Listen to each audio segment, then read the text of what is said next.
Gaza until March 1957, when they were replaced by the first ever UN peacekeeping force.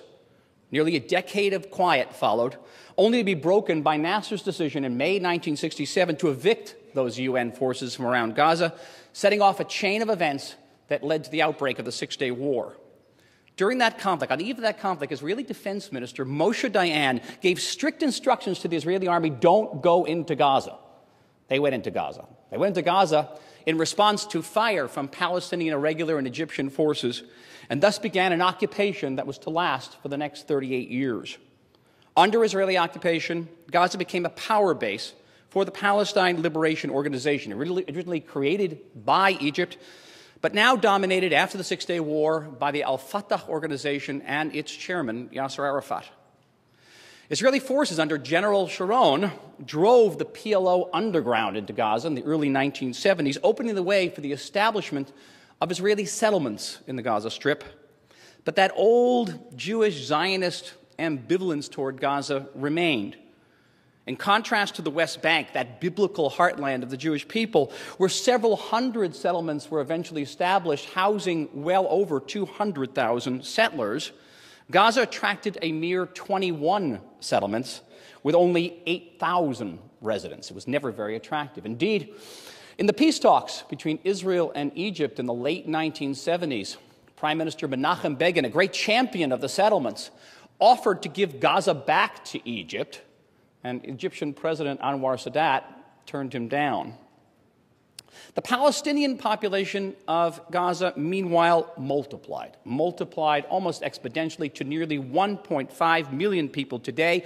A similar growth rate in this country between 1948 and the present would have driven the American population well over 1 billion.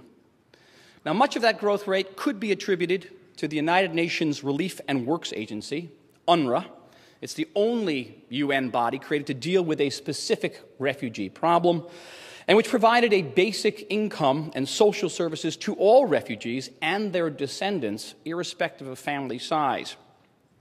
UNRWA also helped perpetuate the refugee camps. If you were in the camps, you got support from UNRWA, and that created a confluence of interest between the agency and Palestinian organizations that viewed the camps as a means of keeping the Palestinian issue alive. As an IDF officer in the early 1980s, I was involved in an effort to encourage residents of those camps to move to newly created housing projects. The few refugees who did express an interest in moving were quickly threatened by the PLO, and they rescinded. The projects remained empty. Though tens of thousands of Gazans daily cross the border to work in Israel, the combination of Israeli occupation, PLO incitement, overcrowding, created a powder keg, and that powder keg exploded finally in December of 1987 in the form of the first, as we now call it, Intifada. Thousands of Gazan youths took to the streets, pelting Israeli troops with rocks and Molotov cocktails in an uprising that rapidly spread to the West Bank as well. I served as a reservist in the paratroopers in Gaza during those years. I dodged a lot of rocks, a lot of firebombs. I tried to read the graffiti on the walls of the alleyways because that was a good indicator of which organization was controlling which neighborhood and a good indicator of what I was up against in any given alley. And it was there in Gaza, serving as a reservist, that for the first time I heard of another organization called Hamas, an Arabic acronym for the Islamic resistance movement. It was headed by a blind, wheelchair-bound Sheikh Yassin, and Dr. Abdulaziz Arontizi, a pediatrician. A branch of the Egyptian Muslim Brotherhood that, in fact, spent the bulk of its budget on social services. Hamas had a charter. It had a charter that called for Israel's destruction. It blamed all modern calamities, including both world wars, on the Jewish people. Israel, I nevertheless learned, was supporting Hamas as a counterbalance to the secular PLO, much as the United States was supporting Islamists in Afghanistan as an ally against the Soviet Union. That support didn't last, though, and by the early 1990s, Hamas was mounting attacks against Israelis, and Israeli Prime Minister Yitzhak Rabin tried unsuccessfully to banish 400 Hamas activists to Lebanon. Benjamin Netanyahu, who succeeded to office after Rabin's assassination, he arrested Sheikh Yassin and then released him after a botched assassination attempt against Hamas leader Khaled Mashal. The Intifada, however, convinced a large segment of the Israeli population, a majority I would say, that the occupation was no longer viable.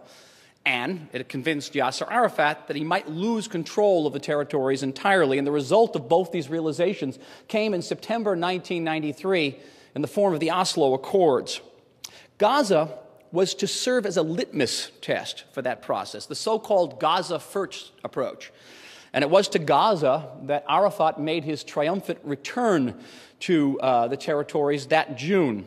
I was in a quasi-official position back then, and internally we all knew that Arafat had returned to Gaza, smuggling in the seat of his car, literally under where he was sitting, several very wanted terrorists by Israel.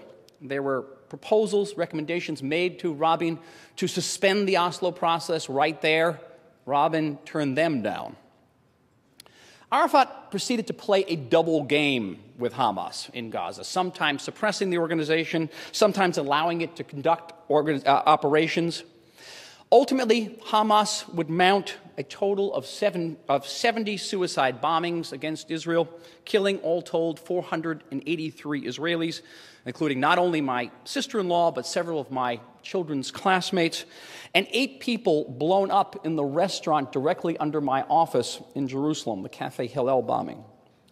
Other Palestinian militias competed with Hamas in the bombings.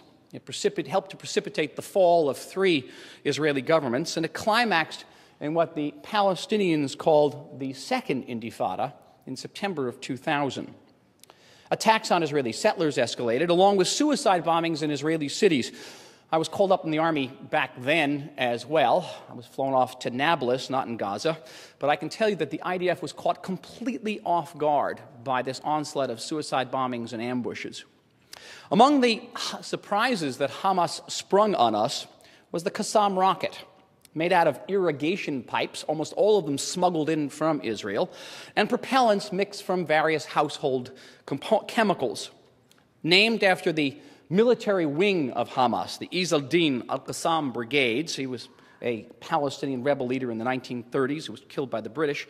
These rockets were very inaccurate. They had a maximum range of about 15 kilometers, but they could be deadly. 28 Israelis eventually would be killed by them, about 1,000 of them injured. That is quite apart from all the people who were terrorized and traumatized by these rockets. Its psychological impact of the Israelis living within its range was profound. Israel, I thought quite strangely at the time, would distinguish between the military and political wings of Hamas. There would be targeted assassinations against military leaders, but then again, after every suicide bombing in Tel Aviv and Jerusalem, the Israeli press would run off and actually interview Sheikh Yassin and Dr. Entizi and ask them their opinions about the suicide bombing. It was almost surreal. But that distinction ended. It ended in March of 2002. It was the bloodiest month of that period. 130 Israelis were killed in 1 month. And a new government under Ariel Sharon, now the prime minister, launched a major operation, codenamed Defensive Shield, to crush terrorist cells. By 2004, Rentizi, Sheikh Yassin were dead. The Intifada was defeated. A combination of robust military measures, checkpoints, defensive barriers, vastly reduced suicide bombings. Arafat had died as well. Sharon, no less a champion of settlements than Menachem Begin before him, was free to do as he chose at that point in Gaza, and what he chose shocked many Israelis. Sharon understood. He understood that the Israelis were tired. They were tired of defending those 21 settlements in Gaza, tired of defending the 12-kilometer-long Philadelphia route that divides Gaza from Egypt, along which Israeli soldiers were shot up every single day. Israel, he knew, could not remain in Gaza and preserve the very delicate consensus on which Israeli society and its citizen army rests. And so, in August 2005, I found myself back in the reserves, back in uniform, one of the 55,000 Israeli soldiers. It was the largest Israeli